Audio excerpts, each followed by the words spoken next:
Regarde en bas. Hey, hey, Hello! oh. Je m'appelle Ulysse. Et tu as quel âge?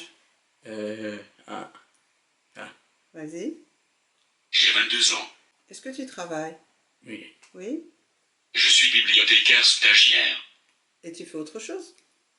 À l'école de musique que tu fais aussi quelque chose, non? Oui. Et tous les mercredis, je travaille à l'accueil de l'école de musique. Ouais, c'est vrai, c'est cool. Et tu habites où?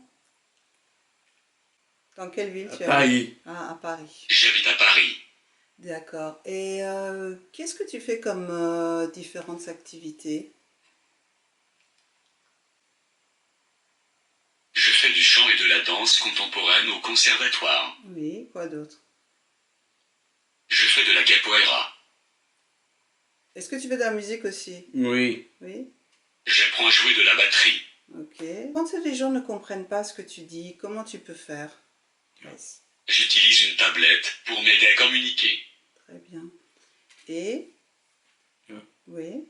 J'ai le syndrome de Costello. Ah bah c'est super, merci. Ulysse est né avant que le gène responsable du syndrome de Costello soit découvert.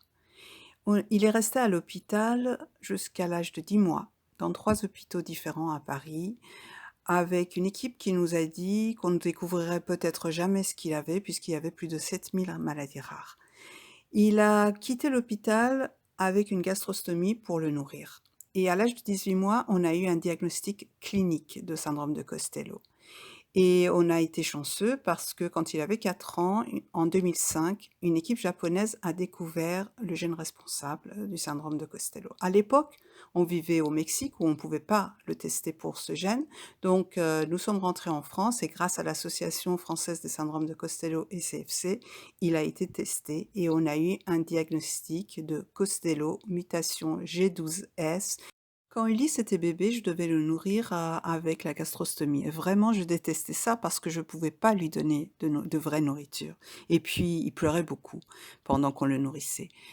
Maintenant qu'il est adulte, je pense que ce sont les problèmes de communication qui lui posent le plus de problèmes. Il ne peut pas se faire comprendre facilement en parlant et ça affecte vraiment sa vie de tous les jours. Et c'est aussi un problème pour moi et j'essaye vraiment de l'aider et ces 20 dernières années, on a essayé d'introduire les signes, Makaton et aussi maintenant une, tablette de communication, et qu'il apprenne à l'utiliser pour l'aider tous les jours à se faire comprendre dans sa communication.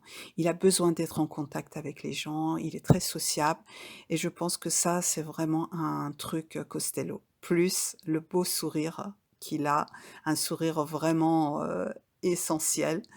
D'une manière générale, notre société pense que les personnes en situation de handicap n'ont pas les mêmes besoins que tout le monde. C'est d'ailleurs pour ça qu'on les appelle extraordinaires. Pour moi, ce sont des personnes ordinaires et Ulysse fait partie de ces personnes ordinaires qui a des besoins tout à fait ordinaires. Être aimé, faire des études, avoir un travail, avoir sa place parmi tout le monde.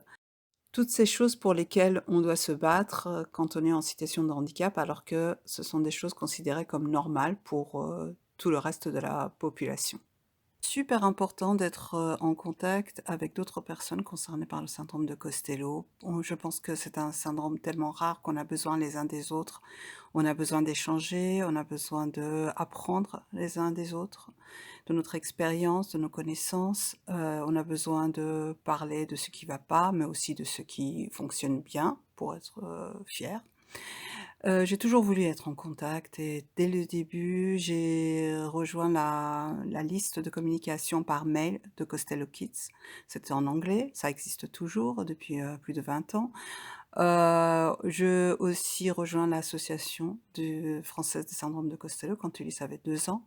J'y avais un blog aussi et commencé un groupe, Facebook. La prise en charge médicale de nos enfants est très bien en France, dans le sens où ça peut se faire à l'hôpital, public et qui c'est pris en charge à 100. Mais quand nos enfants sont adultes, alors là, il n'y a plus de spécialistes ou très peu et c'est assez, angoissant. Comme le dit, Charles Gardou, la société n'est pas un club privé auquel n'auraient accès que certaines personnes. Mon garçon n'a besoin de l'approbation de personne pour faire partie de la société et je pense que l'accessibilité devrait être, partout et ses droits devraient être respectés.